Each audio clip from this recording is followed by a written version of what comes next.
25 ఈ beautiful stage మీద మీ అందరితో స్టార్ట్ చేస్తున్నందుకు మన వైజాగ్ లో చాలా చాలా సంతోషంగా ఉంది.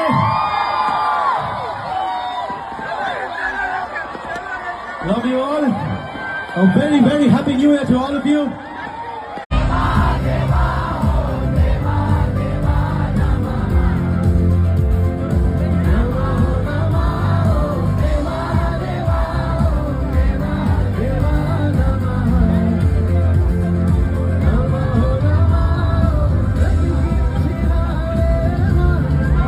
చెయ్యా చెయ్యా రే ఇప్పుడే తాతయ్యా రమయ్య వస్తావయ్యా రమయ్య వస్తావయ్యా